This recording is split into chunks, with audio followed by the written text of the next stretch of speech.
আমার আজকের রেসিপি টক মিষ্টি দই। তো চলো শুরু করি। কেমন টক মিষ্টি দই করছি একবার দেখে নাও। নমস্কার বন্ধুরা, শিলা ফ্রি কুকিং ক্লাসে সবাইকে অনেক অনেক স্বাগত। আজকে আমি গরম দিনে সবাই দই খেতে খুব ভালোবাসে, তো আমি আজ সেই দইয়ের রেসিপি নিয়ে এসেছি।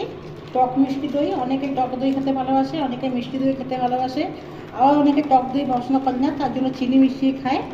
তো আজকে আমি না টক না মিষ্টি, টক দই উভয় মেশানো দই বানাবো। তার জন্য আমি এখানে 1 লিটার ফুল ক্রিম দুধ ফোটাবার জন্য বসিয়েছি। তোমার চাইলে গোল দুধও দিতে পারো। তো দুধটা একটু ফুটে যায়,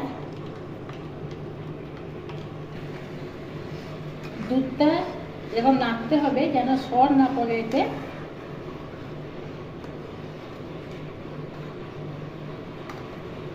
এবার দুধটা ফুটে গেলে এর মধ্যে আমি পরিমাণ মতো চিনি দিয়ে দেবো।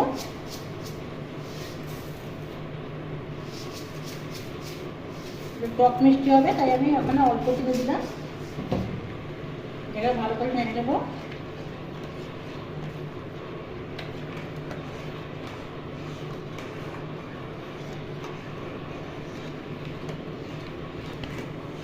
দুধ এখানে ভালো করে ফুটে গেছে, বন্ধ করে দেবো।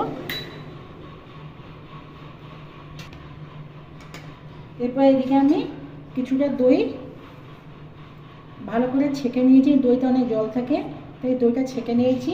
এর থেকে একটুখানি অল্প একটু দই আমি যার মধ্যে বসাবো সেটা আমি তার মধ্যে দিয়ে দিলাম, ভালো করে মাখিয়ে দেবো।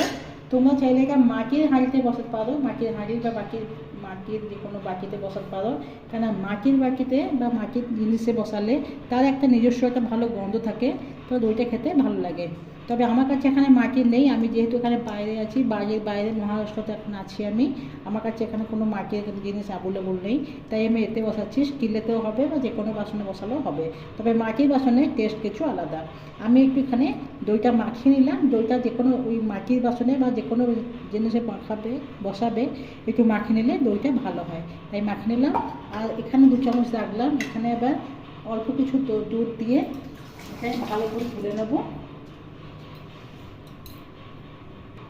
2 চামচ দই একটা বাটিতে নিয়ে অল্প দুধ দিয়ে ভালো করে এটা মিশিয়ে নেব। একসঙ্গে দিয়ে মেশালে ওটা ভালো হয় না, তার জন্য আমি একটা বাটিটাকে নিয়ে একটু মিশিয়ে দিলাম। তারপরে যেতে বসাবো সেটাতে আমি দেব।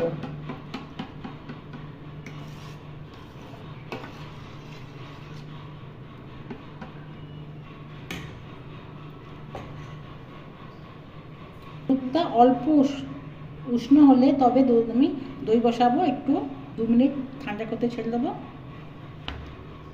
যে দইতে আমি বাটিটাতে বসাবো সেটা দিয়ে দেবো, সেটা মাখানো অল্প মিশিয়েছিলাম। এরপর আমি ঠান্ডা হওয়া দুধটা দিয়ে দিচ্ছি।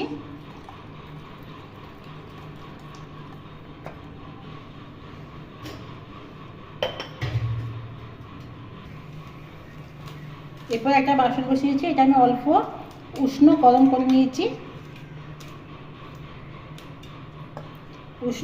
নিয়েছি।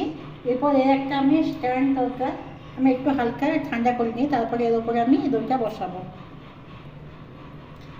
বাসনটা গরম করে নিয়ে কড়াইটা, তারপরে স্ট্যান্ড বসিয়ে দিলাম, তার উপরে আমি এই দইটা বসালাম।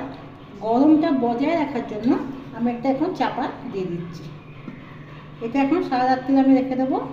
6 ঘন্টা সকালবেলা দেখাচ্ছি। 5 ঘন্টা পরে দেখি দইটা কেমন হয়েছে।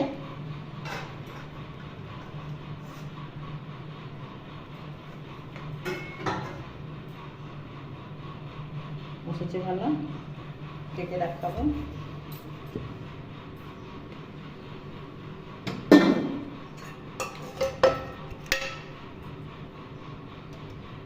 দেখো কি সুন্দর দইটা বসেছে। আমার আজকের রেসিপি কেমন লাগলো কমেন্ট করে জানাবে, ভালো লাগলে লাইক করবে, শেয়ার করবে, আর নিত্য রেসিপি আপডেট পাওয়ার জন্য আমার চ্যানেলটিকে সাবস্ক্রাইব করে দেবে। ভালো থাকবে, সুস্থ থাকবে। কালকে আবার রেসিপি দেখা হবে। ধন্যবাদ।